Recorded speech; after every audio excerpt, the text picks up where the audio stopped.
ایصال ثواب، ہم خیرات کرتے ہیں، دیگیں پک رہی ہیں، لنگر پک رہا ہے، مٹھائی ہے، پھل ہے، دودھ ہے، بے شمار چیزیں ہیں، ہم کیا کرتے ہیں؟ ہم ایصال ثواب کرتے ہیں۔ ہم ایصال ثواب کیوں کرتے ہیں؟ اس لیے یہ کام اللہ کے محبوب پاک نے پسند فرمایا۔ ایک مرتبہ ایک صحابی اللہ کے محبوب پاک صلی اللہ علیہ وآلہ وسلم کے پاس گئے اور عرض کی، یا رسول اللہ، میں ان کا نام پوری یہ حدیث آپ تک پہنچاتا ہوں تاکہ آپ کو اس کے بارے میں سمجھ آ جائے کہ ہم یہ بغیر حدیث کے اس چیز کو، اس کا ذکر نہیں کر رہے۔ درود پاک پڑھے۔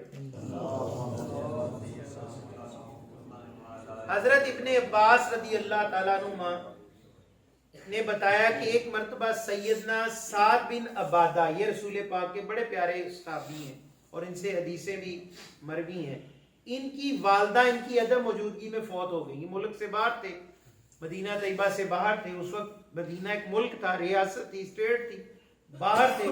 جب گھر پہنچے تو پتہ چلا والدہ انتقال کر گئی، دفن بھی ہو گئی، سارے معاملات ہو گئے۔ تو عرض کی، یا رسول اللہ، یہ اب اللہ کے محبوب پاک کے پاس گئے، میرے آقا، میری ماں میری عدم موجودگی میں بھی انتقال کر گئی، کیا میں ان کی طرف سے کوئی شے صدقہ کر دوں؟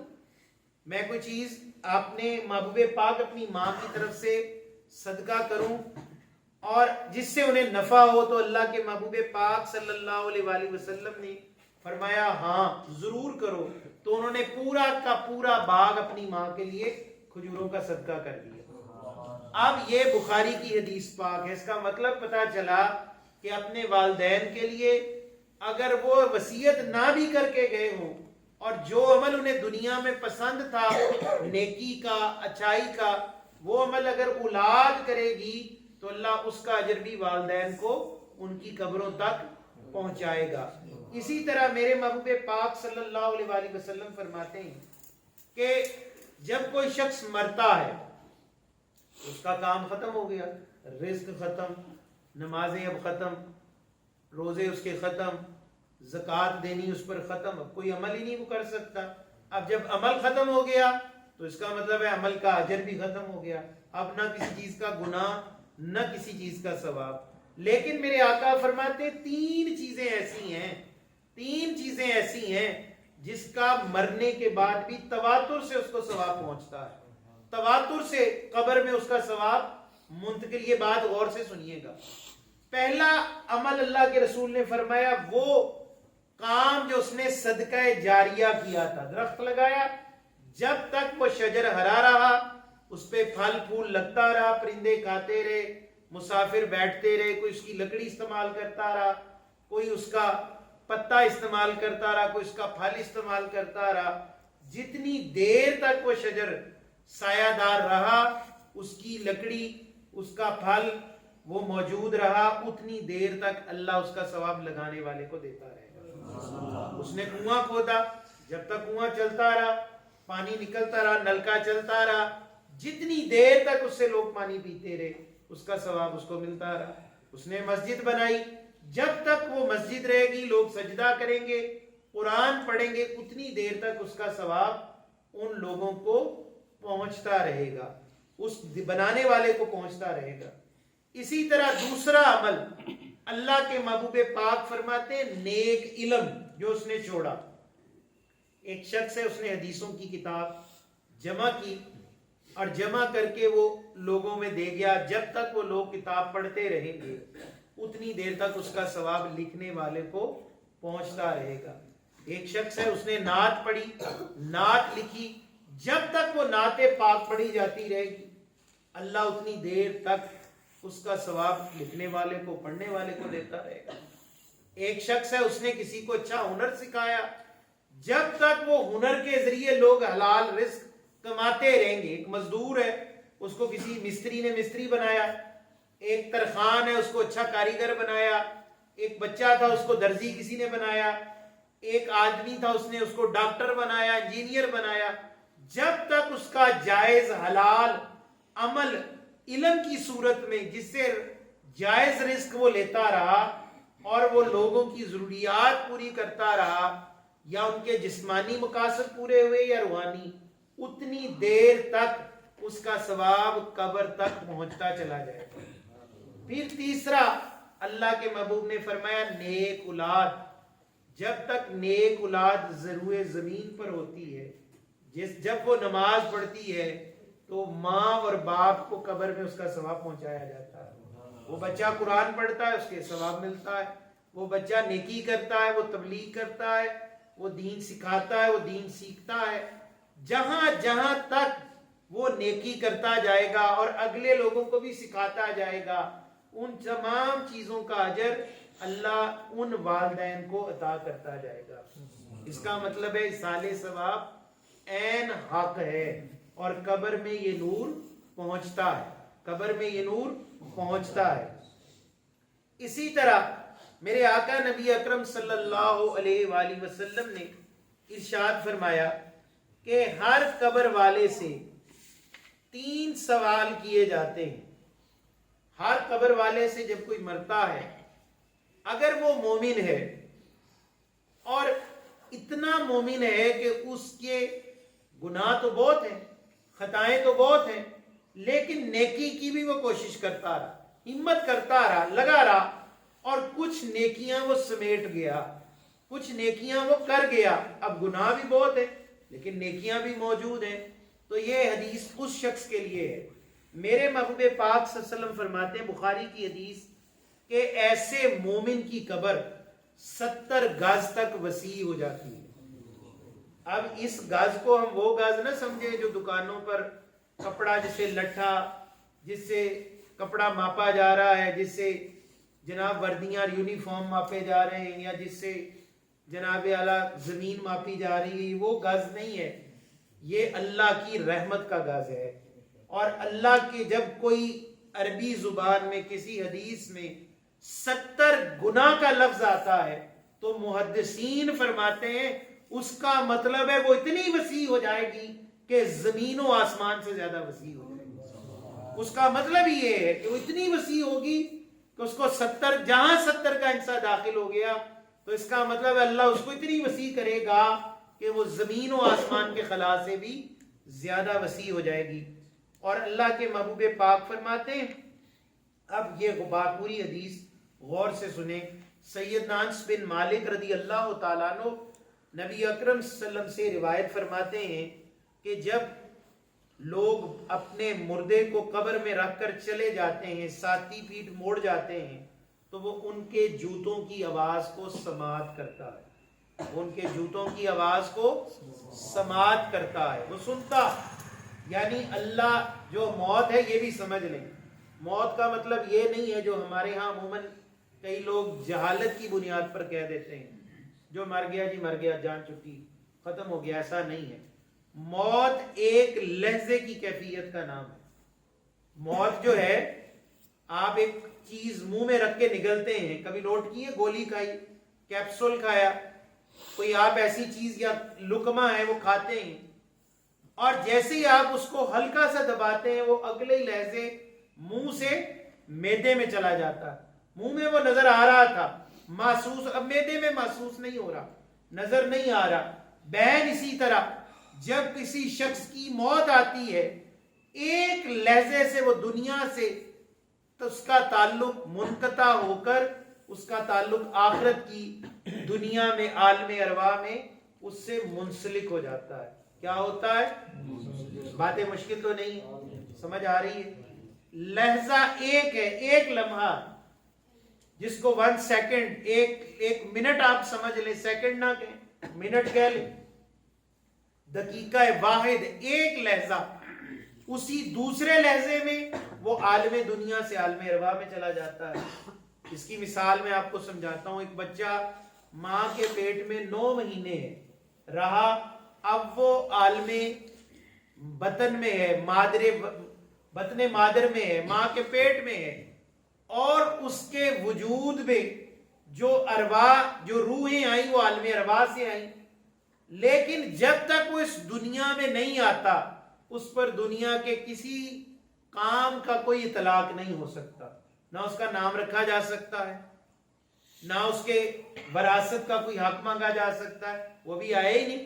آئے گا تو بات ہوگی، چیزیں آپ جتنی مرضی منسوخ کر لیں، لیکن شریعت اور قانون اس کو نہیں مانتی کہ بندہ ایک آیا ہی نہیں، پہنچا ہی نہیں، لیکن 9 مہینے کے بعد اچانک وہ بچہ ماں کے پیٹ سے باہر آتا ہے، برآمد ہوتا ہے، اور پھر اس کا نام ہے، اس کی ایک حیثیت ہو جاتی ہے، چند گھڑیاں سانس لینے کے بعد وہ قانونی اعتبار سے کسی چیز کی وراثت کا آج خود حقدار ہو گیا، پھر اس کے رشتے بن گئے، کوئی ماں ہے، کوئی باپ ہے، کوئی بھائی ہے، کوئی دادا ہے، کوئی چچی ہے، کوئی ماموں ہے، بے شمار رشتے بہن۔ اسی طرح جب ایک انسان دنیا سے چلا جاتا ہے تو اگلی دنیا، یہ عالم دنیا، اور اگلی دنیا جو قبر میں ہے اس کو عالم برزخ کہا جاتا ہے۔ کیا کہا جاتا ہے؟ عالم برزخ، وہ عالم کہ جہاں انسان کی روح واپس لوٹ گئی، اب اس کی روح قبر میں موجود نہیں ہے جب تک اللہ نہ چاہے۔ اللہ چاہے تو اس کی روح قبر میں واپس آئے گی، اور وہ اس روح کے اوپر بھی عذاب ہوگا، اس روح کے اوپر ہی سارے سوال ہوں گے۔ یہ اللہ کے اذن سے آئے گی، اللہ کے حکم سے آئے گی۔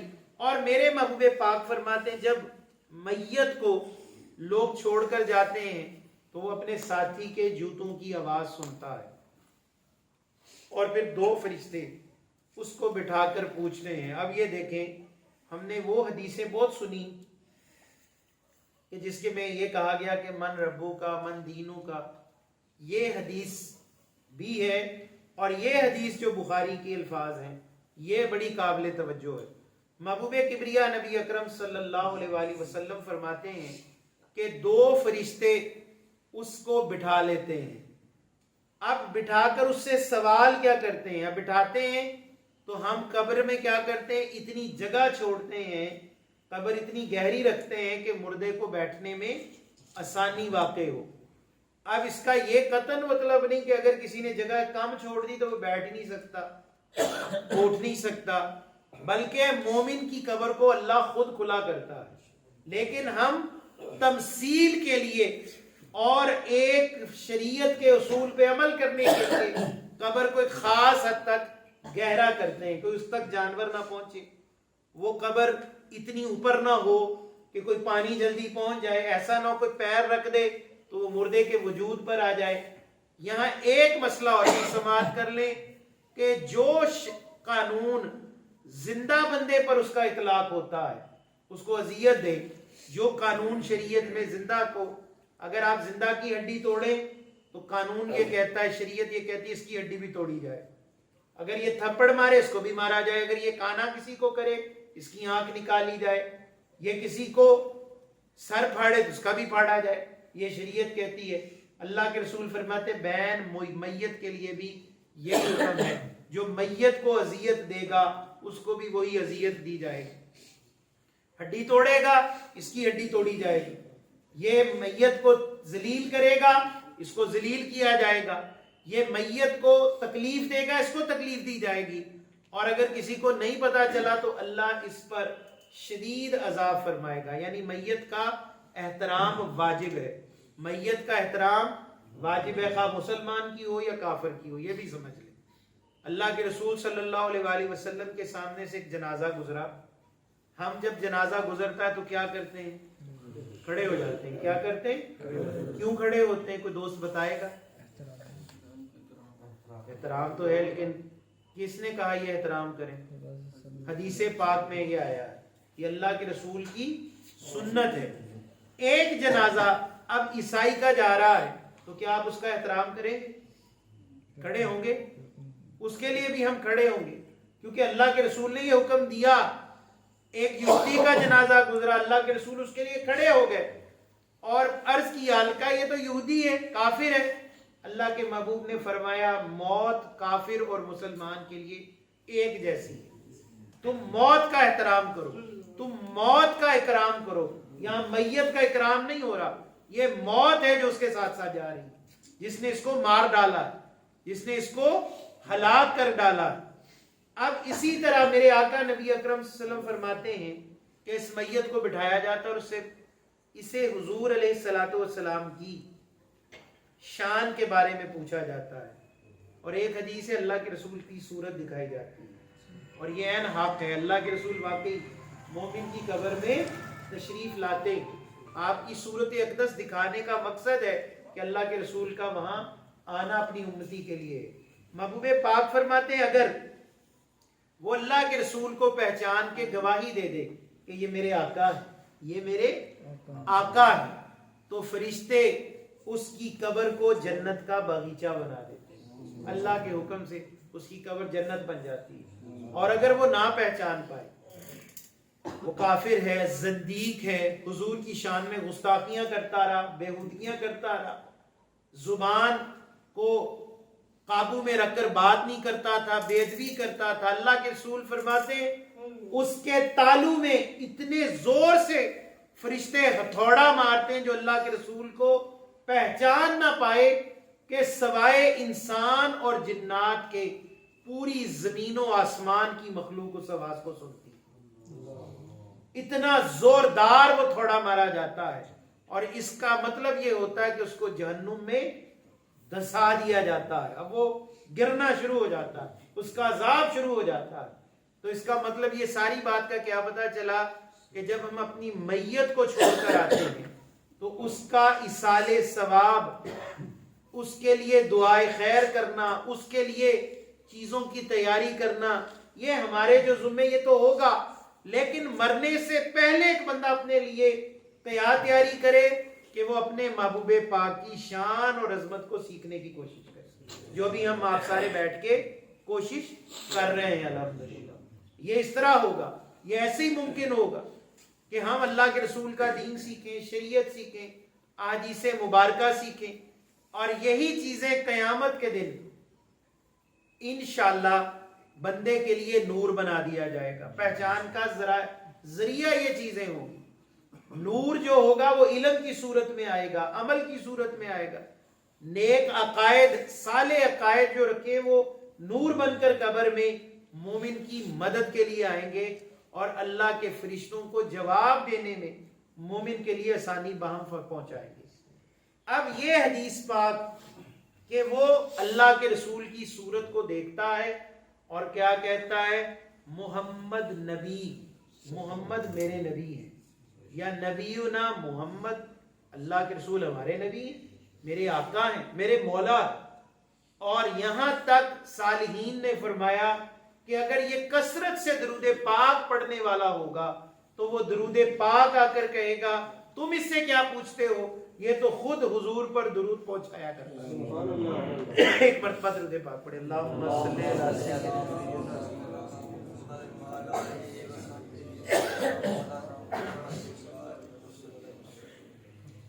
اب یہ ایصال ثواب، یہ برزخی زندگی، اس کے بارے میں اب آپ اور ایک حدیث بھی سن لیں تاکہ ہماری عقل اور ہمارے فہم اور ادراک میں یہ چیز داخل ہو جائے کہ بطور مومن ایک شخص اگر اس کی نسبت اللہ اور اس کے رسول کے دین مطہرہ سے ہے تو اس نے مردوں کے لیے، ہر مردے کے لیے اس کے جذبات ایک جیسے ہونے چاہیے. نہ کہ یہ میرے والد کی قبر ہے اور دوسرے کی احترام ہی نہیں. ہر اہل قبر کا احترام، تمام میتوں کا احترام اور قبور کا احترام مومن کے اوپر واجب ہے. سمجھ آئی؟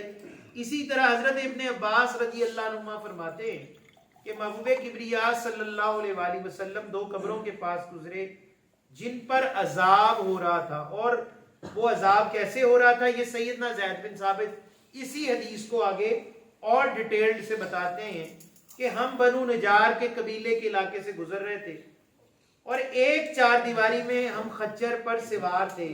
چار دیواری آئی یعنی قبرستان کی، تو وہاں وہ خچر بدکا، ہم کہتے ہیں نا ایک جانور بدک گیا، ڈر گیا، ہوتا ہے نا، اچھلتا ہے، تو اللہ کے محبوب اس پر سوار تھے اور فرمایا ہمیں ڈر لگا کہ یہ اللہ کے رسول کو گرا ہی نہ دے، خدا نہ خواستہ محبوب پاک صلی اللہ علیہ وسلم کو یہ تکلیف ہی نہ دے دے.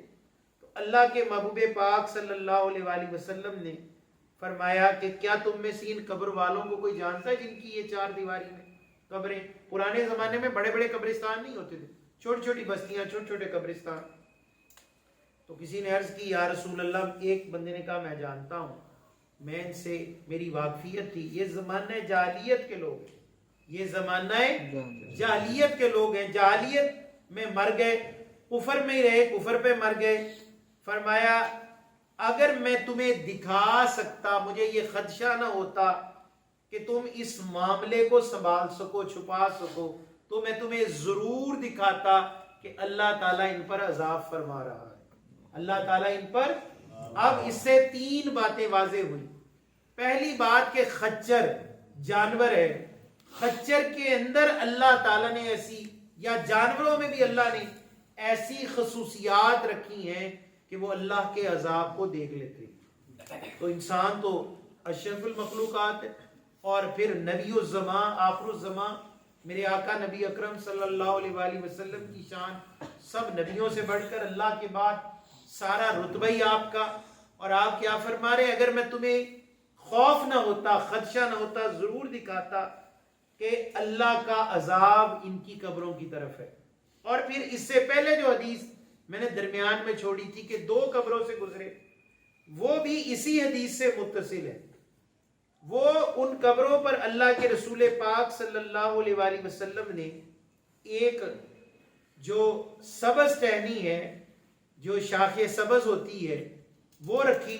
دونوں قبر پر ایک ادھر رکھ دی، ایک ادھر رکھ دی، اور فرمایا ان میں دونوں پہ عذاب تھا. ایک تو پیشاب سے نہیں بچتا تھا، یعنی پیشاب کر رہا اس کو پتہ ہی نہیں ہے طہارت کیسے کرنی ہے. یہ ہم بھی سن لیں، ہمارے لیے بھی یہی حکم کہ پیشاب سے نہ بچنے پر بڑے عذاب ہیں. اسی طرح دوسرا اس عذاب میں مبتلا تھا، وہ چغل خور تھا. وہ چغل خور تھا، اور چغل خوری کی بنیاد پر اس کی قبر میں عذاب تھا. اور جب تک یہ ٹہنی خشک نہیں ہوگی ان کے عذاب میں تخفیف رہے گی، یعنی کمی رہے گی، عذاب نہیں ہوگا. اور جیسے ہی یہ پھر ٹہنی سوکھے گی تو پھر عذاب شروع ہو جائے گا. اس کا مطلب یہ کیا تھا، ذرا بات کو آپ نے غور سے سمجھا کہ ٹہنی سبز کب تک رہتی؟ جب تک وہ اللہ کا ذکر کرتی ہے. جب تک وہ اللہ کا ذکر کرتی ہے وہ سبز ہے، چھوڑ دیتی ہے خشک ہو جاتی ہے. اور جب تک کوئی شخص کسی کے لیے دعا کرتا رہتا ہے وہ اسی ٹہنی کی مانند ہے کہ اللہ تعالیٰ اس کے صدقے سے دوسروں کے عذاب کو ہٹاتا رہتا ہے، اس کے عذابوں کو ہٹاتا رکھا. اس کے والدین ہیں، دوست ہیں، پیر بھائی ہیں، رشتہ دار ہیں، چھوٹے ہیں، بڑے ہیں. اب اس بات کو ذہن میں بٹھا لیں کہ ہم نے روزانہ کی بنیاد پر، روزانہ بھی بہت بڑی بات، بلکہ ہر لحظہ جہاں ہمیں کسی کی یاد آ جائے فوراً اس کے لیے استغفار کر کے کچھ نہ کچھ قرآن، کچھ نہ کچھ کلمہ، کچھ نہ کچھ درود پاک، کوئی نہ کوئی نیکی اس میت کے لیے، نہ صرف اس میت کے لیے بلکہ اس سے متصل تمام جتنے رسول پاک کے امتی اور رسول پاک کی امت میں سے عورتیں دنیا سے وصال کر گئیں، سب کے لیے اصال ثواب کر دیں. اللہ کی بارگاہ میں کوئی کمی نہیں ہے. اللہ اپنی شان کے مطابق ان کو اجر عطا فرمائے گا، اور ان سب کے لیے دعا کرنے کا اجر اللہ آپ کے اعمال میں شامل فرمائے گا. پھر اسی طرح ایک اور حدیث بھی ہے جو میں ضرور بیان کروں گا کہ ایک شخص حضرت عثمان جن کا نام تھا، یہ حضور حضرت عثمان بن عبداللہ، ان کا وصال ہو گیا. اور حضور علیہ الصلوۃ والسلام غزوہ تبوک میں، تبوک وہاں سے ہزاروں میل پر مدینہ طیبہ سے تھا، بہت دور کا فاصلہ تھا. اور یہ وہی غزوہ تبوک ہے جس کے بارے میں ہم حدیث سنتے ہیں کہ حضرت ابو عمر فاروق نے آدھا گھر کا سامان دیا، حضرت ابو بکر نے سارا ہی گھر کا سامان دے دیا، اور صحابہ اکرام بڑھ بڑھ کے اس میں حصہ لے رہے تھے. یہ وہی غزوہ تبوک تھا. یہاں مدینہ طیبہ میں ایک رسول پاک کے غلام تھے جو بیمار تھے، ان کا وصال ہو گیا، اور وہ اللہ کے حکم سے ان کی میت کو اٹھا کر جبریل امین اللہ کے حکم سے حضور کی بارگاہ میں تبوک لے گئے. اللہ کے رسول مسکرائے بھی اور روئے بھی. روئے اس بات پر کہ میرے غلام کا انتقال ہوا، اور مسکرائے اس لیے کہ یہ اتنی بڑی شان کہ جبریل امین اس کا جنازہ لے کے آئے. عرض کی آقا آپ، اللہ حکم دے رہا آپ اس کا جنازہ پڑھائیں. فرمایا جبریل اس کو یہ فضیلت کیوں دی گئی؟ عرض کی آقا یہ روز 1000 مرتبہ سورہ اخلاص پڑھتا تھا، اور ایک روایت ہے 100 مرتبہ پڑھتا تھا. یعنی سورہ اخلاص پڑھنے کا درجہ یہ ہے کہ جتنی کثرت اس کی کر لیں گے اللہ اتنا ہی آپ کے قلب میں اخلاص عطا کرتا چلا جائے گا. سمجھ آئی بات؟ تو جو شخص اپنے لیے دنیا میں بھی ایصال ثواب کرتا رہا تو اس کے ایصال ثواب کا اس کو اجر یہ ملا کہ اللہ کے محبوب موجود نہ بھی تھے اور ان کا جنازہ تبوک کے مقام پر لے جا کر اللہ کے رسول نے تمام غلاموں کے صدقے، ان غلاموں نے حضور کے صدقے اس جنازے میں شرکت فرمائی. اب یہ دیکھیں، یہ ہے شان اور عظمت جب مومن دنیا سے اس طرح رخصت ہو کہ اللہ کے فرشتے بھی اس کے لیے خیر کے کلمات، نیکی کے کلمات، اچھائی کی کلمات اس کے لیے اس کی موت کے ساتھ قبر کے اندر داخل کریں. اب آخری بات، چونکہ وقت بہت زیادہ ہو گیا ہے، آپ کو ٹھنڈ بھی لگ رہی ہے. اسی طرح قبر کا عذاب برحق ہے، قبر کا عذاب برحق ہے.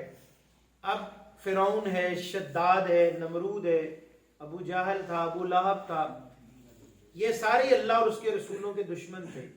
اپنے اپنے زمانے میں اللہ تعالیٰ کے دین پھیلانے والوں کے ساتھ مقابلہ کیا کرتے تھے اور اللہ نے ان کو برباد کر دیا، اور ایسا برباد کیا کہ قرآن یہ کہتا ہے کہ ان کا عذاب کبھی بھی ختم نہیں کیا جائے گا. لیکن اگر مومن گنہگار ہے اور وہ عذاب میں ہے تو اچانک اس کو حدیث پاک ہے عذاب سے نکال کر اس کو جہنم سے نکال کر جنت میں ڈال دیا جاتا ہے. تو فرشتے اللہ سے پوچھتے ہیں، یا اللہ یہ کیسے ہوا؟ یہ تو جہنمی تھا، ابھی ابھی ہم دیکھ کے یہ جہنم میں چل رہا تھا، اور ابھی ہم دوسرے لحظے میں جنت میں آئے تو یہ جنت میں. اللہ فرماتا ہے اس کے بیٹے نے اس کے لیے دعائے خیر کی، اس نے اس کے لیے قرآن پڑھا، اس نے اس کے لیے نیکی کی، اور اللہ کو غیرت آئی کہ جس کی اولاد نیک ہو اور میں اس کے والدین کو جہنم میں جلاؤں، یہ میری غیرت گوارا نہیں کرتی.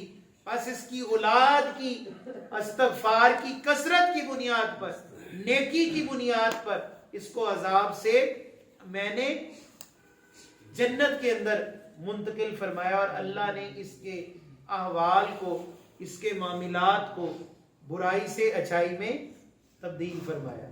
یہ بات سمجھ میں آئی؟ تو یہ جتنا بھی کلخانی، چہلم، ان کا مطلب یہی ہے کہ ہم اپنے میت کے لیے صالح ثواب کرتے ہیں، یاد کر کر کے. کوئی دن مقرر کر لیں، یہ نہ فرض ہے نہ واجب ہے قل کرنا، نہ چیلم کرنا، لیکن اللہ کا ذکر کرنا مومن پر فرض ہے. تو اس کے لیے ہم اس کو کل خانی کا نام دے دیں، قرآن خانی کا دے دیں، چیلم کا دے دیں، کوئی نام بھی دے دیں. اگر آپ اس کے بارے میں آپ سے کوئی سوال کرے تو اس کو کوئی، بھائی ہر چیز کا ایک نام ہوتا ہے، ہم نے اس چیز کا ایک نام رکھا ہے، آپ کو کل خانی اچھا نہیں لگتا، قل بھی قرآن میں ہی آتے ہیں، قل هو اللہ احد، قل یا ایھا الکافرون، قل اعوذ برب الفلق، قل اعوذ برب الناس. تو قل تو قرآن سے ہی نکلا ہے، تو قرآن پڑھنا ہی قل ہوتا ہے. خواہ وہ کوئی گٹکوں پہ پڑھ لے، کوئی گٹلیوں پہ پڑھ لے، کوئی باداموں پہ پڑھ لے، کھجوروں پہ پڑھ لے، جس پہ مرضی پڑھ لے، اور قرآن ہے تو قرآن پڑھ لے. مقصد ایصال ثواب ہے، اور ایصال ثواب کرنا یہ عین مومن پر دوسرے مومن کے لیے لازم ہے. تو لہٰذا یہ ہمارا عمل الحمدللہ عین قرآن و حدیث کے مطابق اپنی اولاد کے لیے، اپنے رشتہ داروں کے لیے، اپنے والدین کے لیے، اپنے جاننے نہ جاننے والوں کے لیے، دنیا میں بھی اور آخرت میں بھی ایصال ثواب کرنا مومن کا دوسرے مومن پر حق ہے کہ وہ اس کے لیے کرے اور ایسا کہے. اب اس کی ایک مثال آخری دیتے ہیں، بات ختم کر رہا ہوں، کہ یہاں پروگرام بشیر بھائی نے یا نسیم بھائی نے، کسوال کے دوستوں نے رکھا. اب یہ آپ کے لیے ایصال ثواب ہے. یہ کیا ہے؟ ہمارے لیے ایصال ثواب ہے. انہوں نے اپنے ثواب میں ہمیں شامل کر لیا. ہمیں کیا کیا؟ شامل کر لیا اپنے ثواب میں. ہمیں پتہ ہی نہیں تھا کہ آج پروگرام ہے، ہمارا دروازہ کٹکھٹایا گیا، ہمیں میسج پہنچا، ہمیں بلایا گیا کہ بھائی آج اکٹھے ہو جاؤ. تو انہوں نے کیا کیا؟ یہ ہمیں ایصال ثواب میں شامل کیا. ہمیں ایصال ثواب میں، میں پھر سمجھا رہا ہوں، سمجھ آئی بات یا نہیں؟ تو اسی طرح ہم نے بھی دوسروں کو اصال ثواب میں شامل کرنا، صرف مردوں کو نہیں، لیکن سب سے پہلا حق انسان کا زندہ کا ہوتا ہے کہ زندہ کا حق ادا کرے، اور پھر اس کے بعد وہ مردہ کا بھی حق ادا کرے۔ زندہ کا ہم کرے ہی نہ اور پوری دنیا کے مردوں کا کرتے رہے تو یہ بھی انصاف نہیں ہوگا۔ انشاءاللہ ہر دوست اصال ثواب کی یہ مجلس، علم دین کی یہ مجلس گھر میں رکھے، پڑوسیوں کو اصال ثواب میں شامل کرے، رشتہ داروں کو کرے، اور جب یہ ختم ہو تو جو ہمارے وصال شدگان لوگ ہیں سب کو اس کا ہم ثواب انشاءاللہ محبوب پاک کی بارگاہ کے صدقے ضرور پیش کریں گے۔ اللہ تعالی ہم سب کا مل بیٹھنا، ذکر و اذکار کرنا اپنی بارگاہ میں قبول و منظور فرمائے۔ درود پاک